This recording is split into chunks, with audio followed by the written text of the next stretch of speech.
जय हिंद साथियों। आप सभी का स्वागत है इस बायोलॉजी की क्लास में। तो साथियों, हम पढ़ रहे हैं बायोलॉजी फाउंडेशन, जो कि सभी कॉम्पिटिटिव एग्ज़ाम के लिए उपयोगी है। तो साथियों, हम पढ़ रहे हैं मानव की कोशिका के बारे में। तो जितने भी जो जीवधारी है ना, उनका जो शरीर है वो कोशिका से मिलकर बना होता है। तो जितने भी जो जीवित प्राणी हैं उनका जो शरीर है वो किससे मिलकर बना होता है? तो वो कोशिका से मिलकर बना होता है। अपन ने पढ़ रहे हैं कोशिका के अंग। पिछली क्लास में कोशिका के अंग कुछ अपन ने पढ़ लिए हैं, आज अपन को उससे आगे पढ़ना है। तो बात करें कि जिस तरीके से हमारे जो शरीर है ना उसमें अंग पाए जाते हैं। बात करें कि हृदय की, फेफड़ा की, यकृत की, अग्नाशय की, किडनी की, तो ये सभी क्या है? हमारे शरीर के अंग है। उसी तरीके से जो कोशिका है ना, कोशिका के भी कई अंग होते हैं। तो अपन एक एक करके उन अंगों को पढ़ रहे थे। तो आज अपन को क्या पढ़ना है? उससे आगे पढ़ना है। तो चलो आज की क्लास को स्टार्ट करते हैं। तो आज की क्लास में हम पढ़ रहे हैं गोल्जी बॉडी। किसके बारे में पढ़ रहा है साथियों? गोल्जी निकाय, गोल्जी बॉडी, या इसको अपन कहिए गोल्जी निकाय। और कहीं कहीं पे गोल्जी काय भी लिखा रहता है। अब बात करते हैं गोल्जी बॉडी। गोल्जी बॉडी होती है उसका, अपन देखते हैं गोल्जी उपकरण, गोल्जी कॉम्प्लेक्स, गोल्जी बॉडी अधिकांशतः यूकेरियोटिक कोशिकाओं में पाए जाने वाला एक अंग है। तो गोल्जी बॉडी की बात करें, गोल्जी बॉडी होता है उसे अपन क्या क्या कहते हैं? तो गोल्जी बॉडी को गोल्जी उपकरण कह दीजिए, गोल्जी कॉम्प्लेक्स कहिए, गोल्जी बॉडी कहिए। तो ये सभी कहिए, इसका नाम क्या है? तो गोल्जी उपकरण भी कह सकते हैं, गोल्जी कॉम्प्लेक्स भी कह सकते हैं, गोल्जी बॉडी भी कह सकते हैं। जो कि जो यूकेरियोटिक प्रोकैरियोटिक कोशिकाएं होती हैं तो उनमें केवल यूकेरियोटिक कोशिकाओं में पाए जाने वाला यानी कि अंग है। जो प्रोकैरियोटिक कोशिकाएं होती हैं उनमें यह नहीं पाया जाता है। वो बोले तो जो यूकेरियोटिक प्रोकैरियोटिक जो कोशिकाएं होती हैं उनमें यह अनुपस्थित होता है। अब बात करते हैं जो कौन सी कोशिकाओं में जो विकसित कोशिका होती हैं, यूकेरियोटिक प्रकार की कोशिका होती है, उनमें यह पाया जाता है। तो सबसे पहला पॉइंट अपन ने क्या देखा गोल्जी बॉडी के बारे में? तो सबसे पहला पॉइंट अपन ने देखा गोल्जी बॉडी के बारे में कि जो गोल्जी बॉडी होती है उसके अन्य नाम क्या क्या हैं? गोल्जी उपकरण, गोल्जी कॉम्प्लेक्स, गोल्जी बॉडी। अब बात करते हैं कि जो गोल्जी बॉडी है वो केवल यूकेरियोटिक कोशिकाओं में पाई जाती है, जबकि जो प्रोकैरियोटिक कोशिकाएं होती हैं जो कि अविकसित कोशिकाएं होती हैं उनमें यह नहीं पाया जाता है। तो अब बात करते हैं कि इसकी खोज किसने की थी? इसकी खोज की थी जो इटली के जो वैज्ञानिक थे उनका नाम था कैमिलो गोल्गी। कैमिलो गोल्गी कहिए या कैमिलो गोल्जी कहिए, यहाँ से आपको दिख रहा होगा। इसको कैमिलो गोल्गी कहिए या कैमिलो गोल्जी कहिए।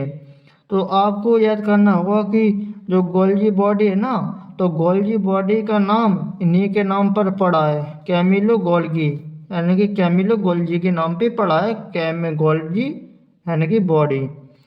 आगे बात करते हैं गोल्जी बॉडी। गोल्जी बॉडी के आगे बात करते हैं कि वे कोशिका के साइटोसोल में मौजूद झिल्लीबद्ध अंगक होते हैं। तो जो गोल्जी बॉडी है ना, गोल्जी बॉडी एक झिल्ली यानी कि झिल्ली के आवरण से घिरी रहती है। इसके ऊपर एकल परत होती है झिल्ली की। तो ये क्या होती है? साइटोसोल, साइटोसोल में मौजूद होती है। अब बात करते हैं जो गोल्जी बॉडी है ना, गोल्जी बॉडी का कार्य क्या होता है? कार्य अपन आगे देखेंगे। इसका कार्य होता है यानी कि ट्रांसपोर्टेशन और पैकेजिंग का कार्य होता है, इसलिए इसे अपन ट्रैफिक पुलिस भी कहते हैं, ट्रैफिक पुलिस भी कहते हैं। इतना साथी समझ में आ गया होगा। अपन को क्या करना है कि जो गोल्जी बॉडी होती है वो केवल यूकेरियोटिक कोशिकाओं में पाई जाती है, और इसकी खोज किसने की थी, तो कैमिलो गोल्गी ने की थी। और बात करते हैं कि ये कहाँ पे पाया जाता है, तो यानी कि ये कोशिका के अंदर पाए जाने वाली एक एकल परत झिल्ली की होती है, एकल परत होती है। और इसे अपन यानी कि एक इसका कार्य होता है ट्रांसपोर्टेशन तथा यानी कि वो पैकेजिंग का होता है, इसलिए इसे अपन ट्रैफिक पुलिस भी कहते हैं। आगे बात करते हैं कि जो गोल्जी बॉडी है ना, गोल्जी बॉडी की संरचना कुछ इस तरीके से होती है। जो आपको चित्र दिख रहा है वो गोल्जी बॉडी का है। जो गोल्जी बॉडी है ना, गोल्जी बॉडी के जो ऊपर वाला भाग होता है उसे अपन कैसे कहते हैं, सिस गोल्जी कहते हैं, सिस गोल्जी।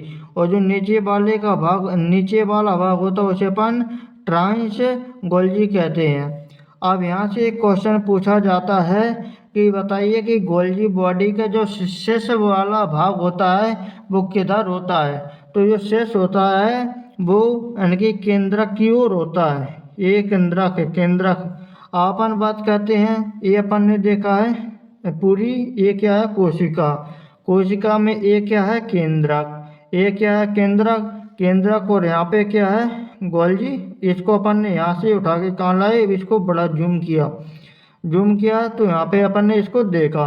तो यहाँ से आपसे पूछा जाएगा कि जो गोल्जी बॉडी होती है, गोल्जी बॉडी के दो भाग होते हैं, कौन कौन से भाग होते हैं, एक होता है शेष वाला भाग, एक होता है ट्रांस वाला भाग।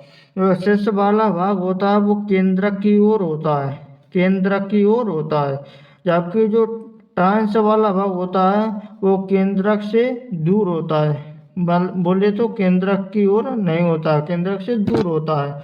तो आपसे यहाँ से ऐसा क्वेश्चन आएगा कि जो अपन ने पढ़ रहे हैं गोल्जी बॉडी, तो गोल्जी बॉडी के कितने पार्ट होते हैं, तो आपका आंसर होगा गोल्जी बॉडी के दो पार्ट होते हैं। कौन कौन से, एक होता है शेष गोल्जी और एक होता है ट्रांस गोल्जी।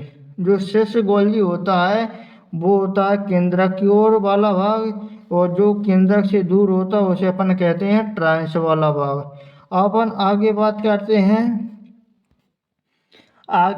करते हैं कि जब एक गोल्जी है ना, गोल्जी बॉडी आगे चलकर जब ये टूटती है ना तो ये किसका निर्माण कर देती है, लाइसोसोम का कार्य कर देती है, लाइसोसोम का यानी कि उत्पन्न कर देती है, बोले तो लाइसोसोम को बना देती है।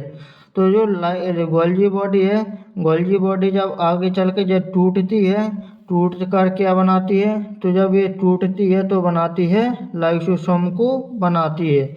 इसलिए लाइसोसोम का यानी कि जनक कैसे कहते हैं, यानी कि जो पिता किन्हें कहते हैं, तो गोल्जी बॉडी को कहते हैं। लाइसोसोम किसके द्वारा बनता है, तो गोल्जी बॉडी के द्वारा बनता है। इतना साथी समझ में आ गया होगा।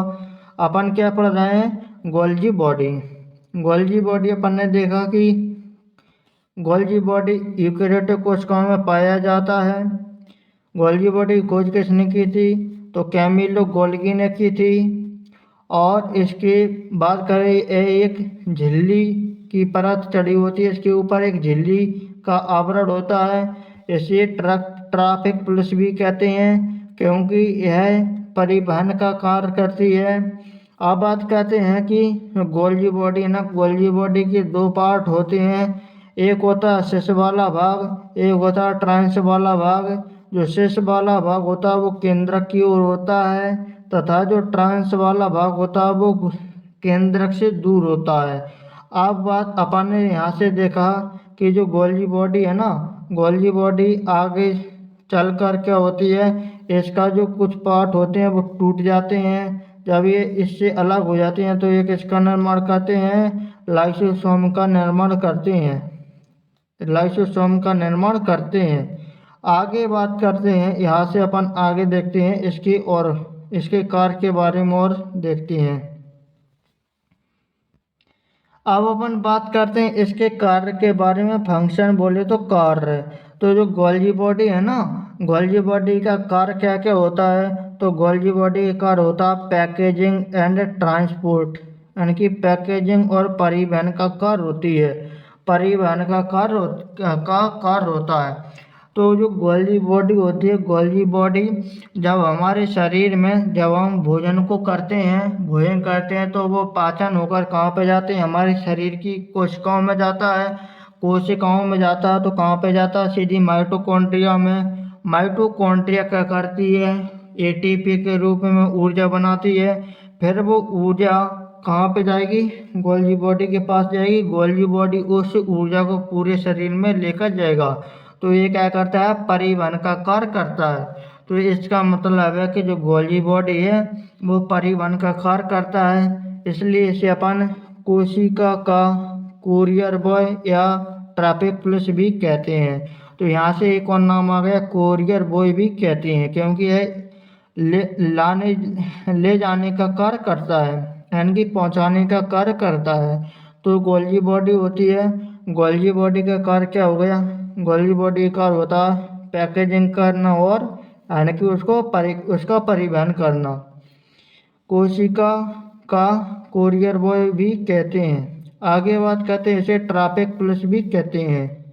आगे बात करते हैं, यहाँ से इतना साथी समझ में आ गया होगा गोल्जी बॉडी के बारे में। तो गोल्जी बॉडी, गोल्जी निकाय, गोल्जी उपकिरण, गोल्जी कॉम्प्लेक्स भी कहिए, जो कि यूकेरियोटिक कोशिकाओं में पाया जाता है। इसकी खोज कैमिलो गोल्जी ने की थी। अब बात करते हैं कि इसके ऊपर एकल झिल्ली का आवरण होता है, इसे ट्रैफिक पुलिस भी कहते हैं।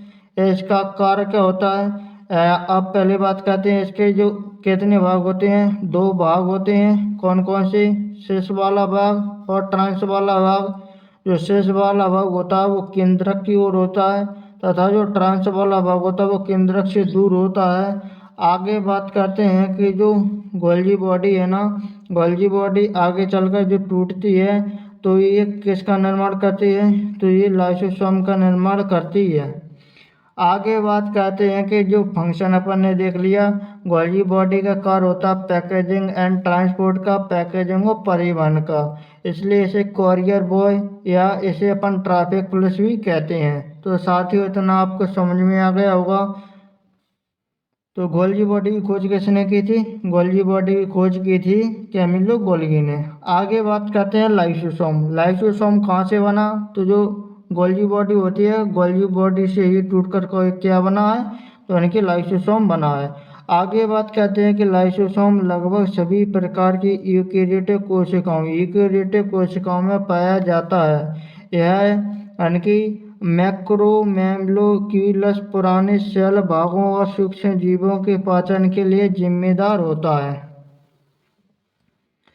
तो इसका काम क्या होता है, लाइसोसोम है ना, तो लाइसोसोम क्या करता है, तो इनकी जो कोशिका होती हैं, मरी हुई जो कोशिकाएं या जो खराब यानी कि अंग होते हैं, जो यानी कि कोशिका के जो अंग होते हैं उनको यह क्या करता है, पाचन करने का काम करता है, या बोले तो उसको डाइजेस्ट करता है।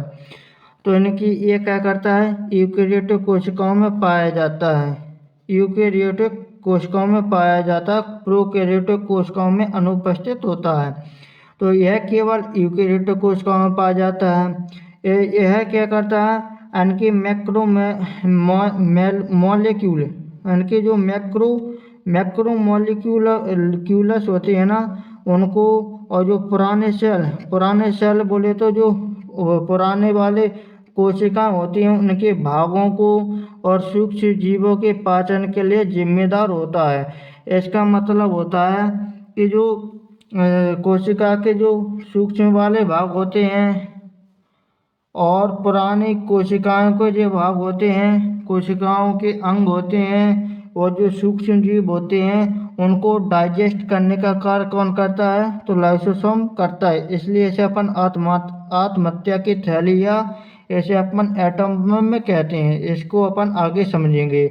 तो ये क्या करता है कि जो लाइसोसोम है ना, प्रत्येक लाइसोसोम एक झिल्ली से घिरा रहता है।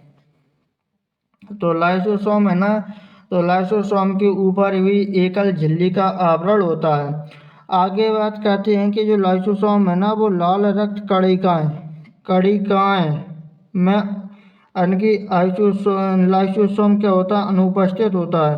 तो जो लाल रक्त कणिका होती है, हमारा जो ब्लड होता है, ब्लड दो पार्ट में बटा होता है। उसके एक पार्ट तो होता है प्लाज्मा वगैरह वगैरह, और दूसरे पार्ट होता है कण। कण में कौन कौन सा, आरबीसी, डब्ल्यूबीसी और प्लेटलेट।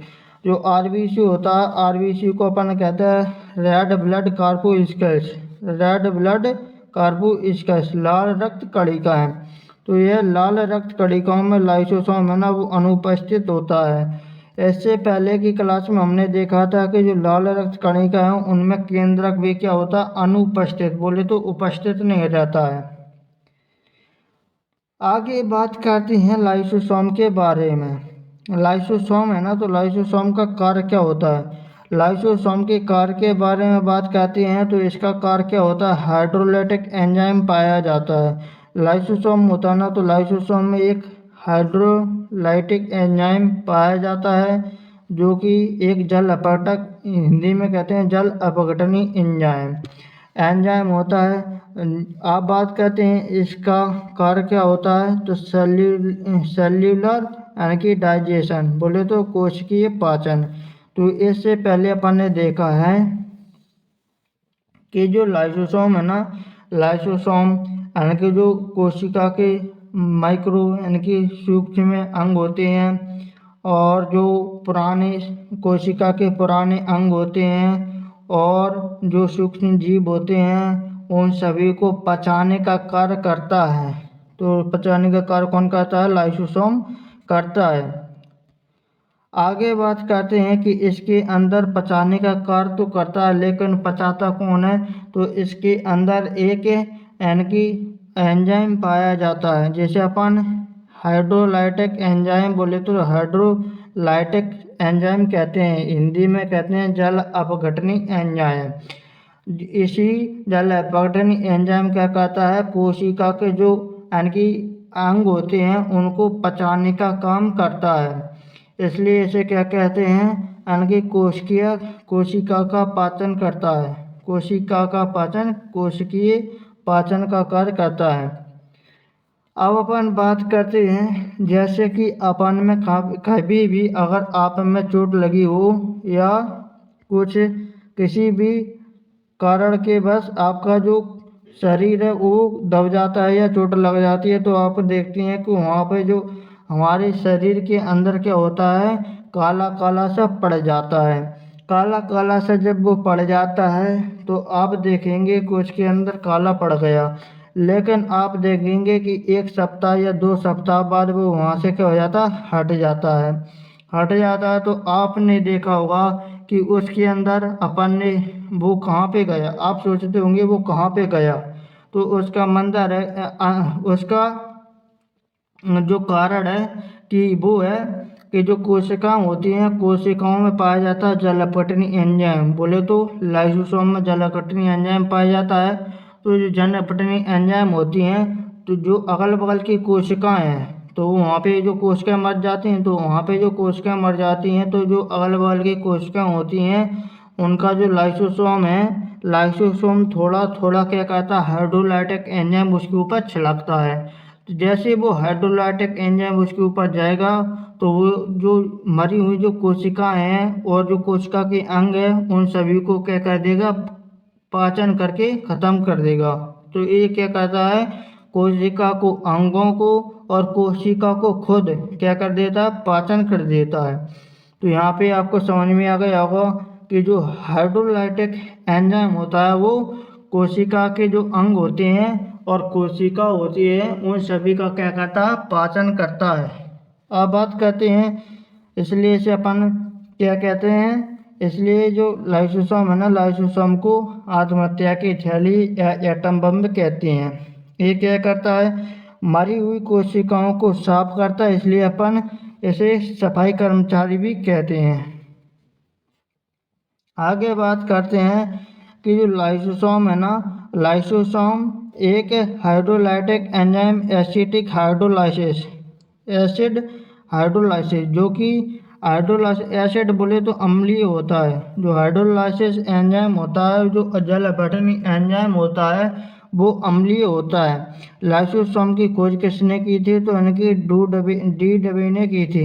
डी डबे ने की थी।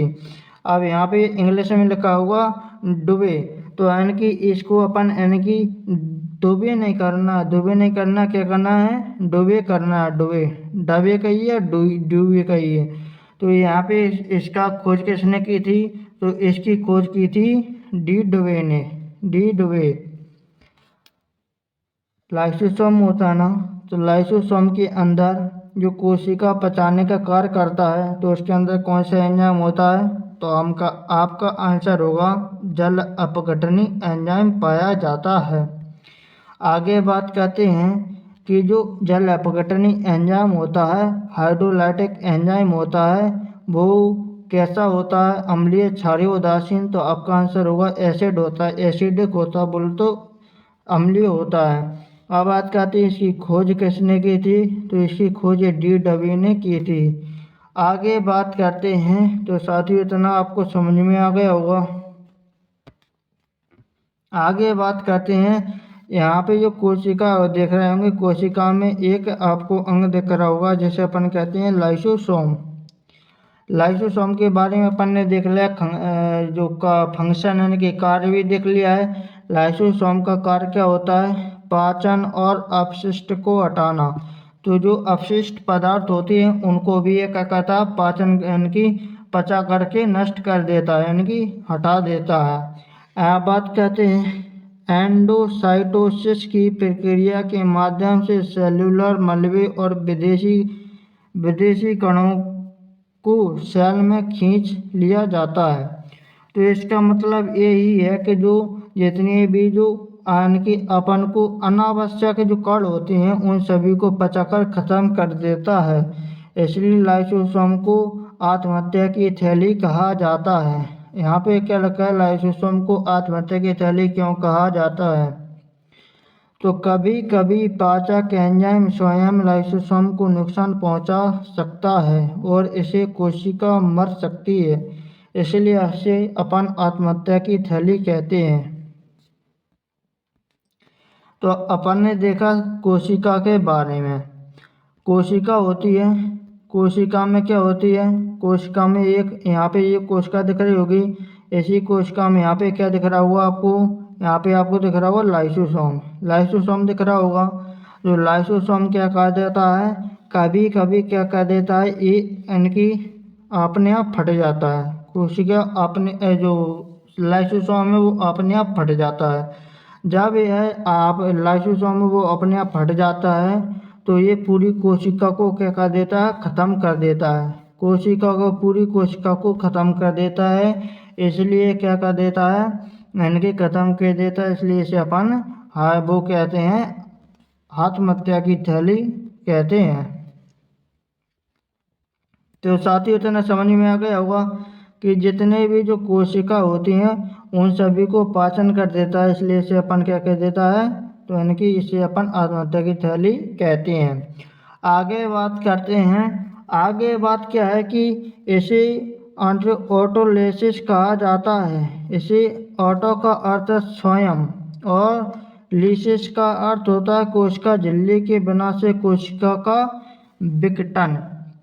तो इसका मतलब है ऑटोलेसिस का मतलब होता है कि स्वयं ये क्या करता है? कोशिका के झिल्ली का विनाश कर देता है, कोशिका के झिल्ली का विघटन कर देता है। इससे क्या हो जाता है? कोशिका को खा लेता है या नष्ट कर देता है या पाचन कर देता है। इसलिए अपन इसे ऑटोलाइसिस यानी कि ऑटोलाइसिस या ऑटोलिसिस कहते हैं। तो ये बात समझ में आ गई होगी साथियों। इसे ऑटोलिसिस कहा जाता है क्योंकि ये ऑटो का अर्थ होता है स्वयं और लिसिस का अर्थ होता है कोशिका झिल्ली के विनाश। अब इससे क्या हो जाता है? कोशिका का विघटन हो जाता है। जब यह स्वयं की जो झिल्ली होती है उसको यह क्या कर देता है? यानी कि फाड़ देता है। तो इससे क्या निकलेगा? जल अपघटन एंजाइम निकलेगा। उससे क्या होगा? पूरी कोशिका को यानी कि मार देगा और उसको पाचन कर देगा, उसका पाचन कर देगा, इसलिए इसे अपन क्या कहते हैं, ऑटोलाइसिस की क्रिया कहते हैं। आगे बात करते हैं कि इसलिए लाइसोसोम की कोशिका के आत्महत्या बैग के रूप में जाना जाता है। तो जो लाइसोसोम की कोशिका होती है उसे अपन आत्महत्या की थैली या आत्महत्या का बैग कहते हैं। इसे एटम बम कहते हैं और सेल के अनकी स्क्वेंजर्स के भी कहा जाता है। स्क्वेंजर्स का मतलब होता है सफाई कर्मचारी।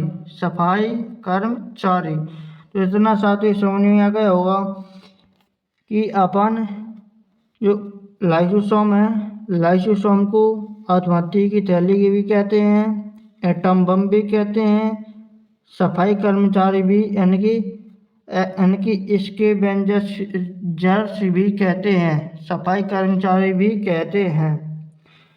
तो आगे बात करते हैं साथियों, आगे बात करते हैं ये अपना लाइसोसोम है वो खत्म हो गया, यानी कि अपन ने पूरा पढ़ लिया। तो लाइसोसोम कहाँ से बनता है? लाइसोसोम बनता है जो गोल्गी बॉडी होती है, गोल्गी बॉडी के जो पार्ट होते हैं वो आगे चल कर के बन जाते, टूट जाती है, जिससे कि लाइसोसोम का निर्माण होता है। अब बात करते हैं कि जो लाइसोसोम है ना, तो लाइसोसोम एक प्रकार के यूकेरियोटिक कोशिकाओं में पाया जाता है। जो पुराने कोशिकाओं के अंग होते हैं, सूक्ष्मजीव होते हैं, उन सभी को ये पाचन करके ख़त्म कर देता है। ये लाल रक्त कणिकाएं बोले तो आरबीसी में अनुपस्थित होता है लाइसोसोम। इसमें एक हाइड्रोलाइटिक एंजाइम पाया जाता है जो कि अम्लीय होता है। इसका कार्य क्या होता है? ये क्या कर देता है, कोशिकाएं होती हैं, कोशिका के अंगों को पाचन कर देती है, कोशिका का पाचन कर देती है। इसलिए इसे क्या कहते हैं, जो हाइड्रोलाइटिक एंजाइम होता है एसिडिक होता है, बोले अम्लीय होता है। इसकी खोज DW ने की थी। आगे बात करते हैं कि लाइसोसोम होता है वो इस तरीके से दिखता है। जब भी लाइसोसोम होता है वो यानी कि इसका प्रमुख कार्य होता है पाचन और अपशिष्ट को हटाना, इसलिए इसे अपन सफाई कर्मचारी भी कहते हैं। यानी कि एंडोसाइटोसिस की प्रक्रिया से मान की जो सेल्यूलर मलबे और विदेशी कणों को सेल खींच लिया जाता है, बोले तो ये खत्म कर देता है, पाचन करके खत्म कर देता है। अब बात कहते हैं लाइसोसोम को आत्महत्या की थैली क्यों कहा जाता है? आत्महत्या की थैली इसलिए कहा जाता है कि जब ये अपने जो सेल्यूलर यानी कि जिसके ऊपर जो झिल्ली होती है, झिल्ली का आवरण होता है, उसको ये फाड़ देता है, तो क्या होता है, इससे अंदर से हाइड्रोलाइटिक एंजाइम बोले तो जो जलपटनी एंजाइम होता है वो निकलेगा और पूरी कोशिका को ख़त्म कर देगा, यानी कि मार डालेगा और उसको खाकर ख़त्म कर देगा। इसलिए इसे आत्महत्या की थैली कहते हैं। तो कभी कभी पाचक एंजाइम स्वयं यानी कि लाइसोसोम को नुकसान पहुंचा देता है और इसे कोशिका मर सकती है। अब बात करते हैं इसके अंदर क्या होती है। इसके अंदर एक यानी कि ऑटोलाइसिस की क्रिया होती है। ऑटो का अर्थ होता है स्वयं और लिसिस या लाइसिस का अर्थ होता है कोशिका झिल्ली के विनाश है। कोशिका झिल्ली के विनाश से यानी कि कोशिका का विघटन। अब बात करते हैं इसे आत्महत्या की यानी कि आत्महत्या का बैग या आत्महत्या की थैली भी कहते हैं, इसे एटम बम भी कहते हैं, इसे यानी कि सफाई कर्मी यानी कि स्कैवेंजर्स भी कहते हैं। आगे बात करते आगे अपना जो अगला जो कोशिकांग उसे अपन कहते हैं, उसे अपन क्या कहते हैं, उसे अपन कहते हैं वैकुल्स बोले तो रिक्तिका। वैकुल्स रिक्तिका, कहीं कहीं पे इसको रसधानी भी कहते हैं, रसधानी भी कहते हैं। तो रिक्तिकाएं तो झिल्ली बाउंड सेल ऑर्गेनल है। इसके ऊपर क्या होता है, इसके ऊपर झिल्ली का आवरण होता है। साइटोप्लाज्म में मौजूद होता है बोले तो जो कोशिका के अंदर एक द्रव होता है उसे अपन साइटोप्लाज्म कहते हैं, उसी में यानी कि उपस्थित होता है, मौजूद होता है। और विभिन्न पदार्थों से युक्त पानी के तरल पदार्थों से भरे होते हैं। इसका मतलब है कि ये विभिन्न पदार्थों को तो और पानी को क्या कर देता है, संचित करके रखता है थोड़े समय के लिए। तो जो रिक्तिका होती है, वैकुल्स होती है, इनकी रसधानी होती है, ये किससे, तो इनकी एकल झिल्ली का आवरण होता है, साइटोप्लाज्म में मौजूद होता है। विभिन्न प्रकार के पदार्थों को और पानी को कुछ समय के लिए ये क्या करता है, स्टोर करके रखता है, बोले तो संचित करके रखता है। आगे बात करते हैं कि इसकी खोज किसने की थी। इसकी खोज की थी तो सिकुड़ा हुआ रसधानी सितारे के समान पहली बार प्रोटोजोआ में यानी इस पालांजानी ने किया था। किसने किया था, इसकी खोज सबसे पहले इस पालांजानी ने किया था, इस पालांजानी ने किया था। जो सिकुड़ा हुआ रसधानी है वो सितारे के समान था। किसके समान, जब ये जो सिकुड़ा हुआ रसधानी था वो सितारे के समान था। कब, जब जो इस पालांजानी ने खोजा था। जो किस में खोजा था, तो प्रोटोजोआ में खोजा था।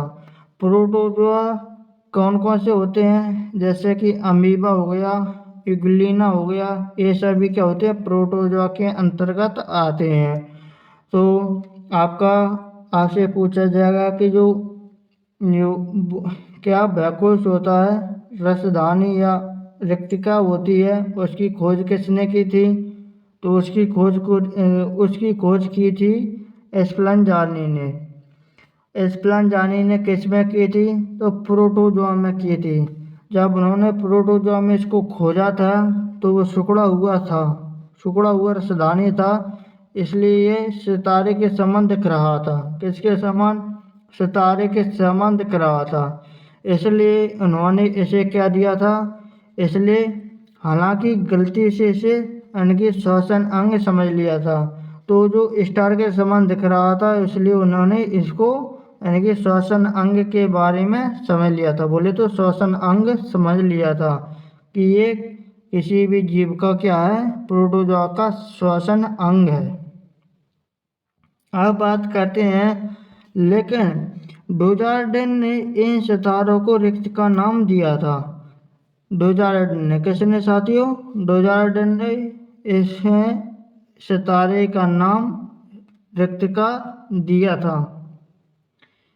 तो आप यहाँ पे अपन ने क्या पढ़ा, अपन ने पढ़ा है रिक्तिका, वैकुल्स या रसधानी।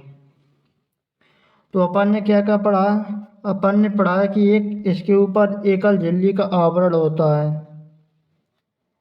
साइटोप्लाज्म में उपस्थित होता है, विभिन्न पदार्थों और जलकों को कुछ समय के लिए क्या करता है, संचित या स्टोर करके रखता है।